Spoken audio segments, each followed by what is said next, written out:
Hello all welcome to my new vlog. ఈరోజు మా ఇంట్లో బోనాలు సెలబ్రేషన్స్ అనమాట. బోనాల పండుగ శుభాకాంక్షలు మీ అందరికీ. మా ఇంట్లో జరిగిన బోనాల ఫెస్టివల్ని ఒక చిన్న వీడియో తీసి మీతో షేర్ చేసుకుంటున్నాను. నా వీడియోని లైక్ చేయడం, షేర్ చేయడం, సబ్స్క్రైబ్ చేయడం మర్చిపోకండి మా ఛానల్ని. నాకు బోనం అంటే ఒక చిన్న స్టోరీ తెలుసండి. ఆ చిన్న స్టోరీని మీతో షేర్ చేసుకుంటాను.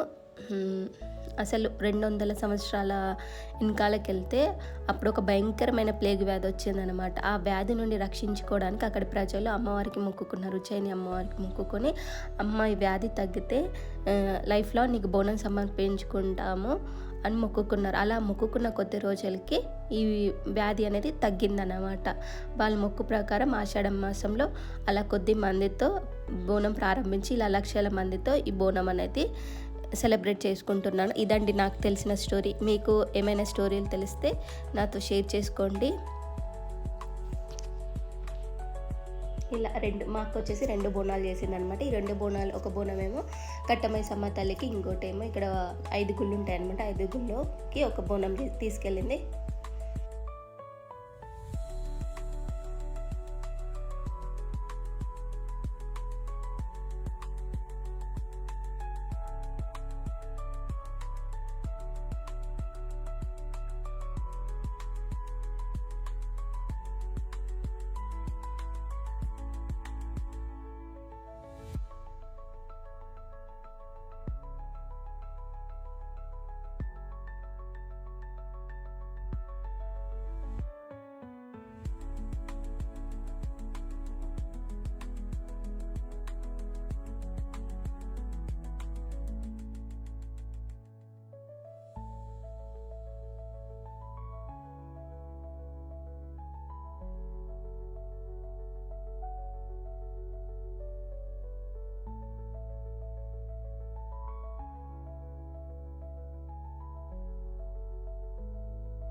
ఇదేనండి కట్టమైసమ్మ అమ్మవారు. అమ్మవారికి మొక్కుకోండి.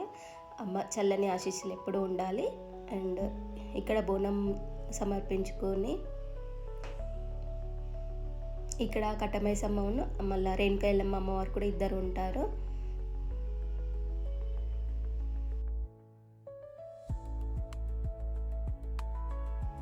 తర్వాత వచ్చి ఇంకో బోనం అని చెప్పా కదా, ఇంకో బోనం వచ్చి ఇక్కడ 5 గుళ్ళు ఉంటాయి అన్నమాట. ఈ 5 గుళ్ళకి ఇక్కడ ఇంకో బోనం సమర్పిస్తున్నాము. ఇక్కడ 5 గుళ్ళల్లో రేణుకా ఎల్లమ్మ తల్లి అండ్ మైసమ్మ తల్లి, మాంకాలమ్మ, ముత్యాలమ్మ, పోషవ తల్లి, వీళ్ళు 5 ఉంటారన్నమాట.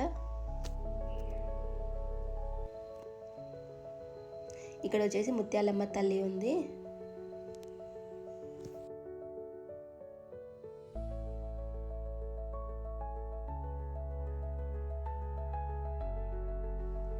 ఇక్కడ మాంకాలమ్మ వారు ఉన్నారనమాట. అండ్ ఇక్కడ వచ్చేసి ప్రతి చిన్న గుడి కానీ తొట్టే పక్కా ఉంటుందన్నమాట. చూడండి, తొట్టె చూపిస్తా, ఇదిగోండి. Thanks for watching my video and నా ఛానల్ని సబ్స్క్రైబ్ చేయడం మర్చిపోకండి.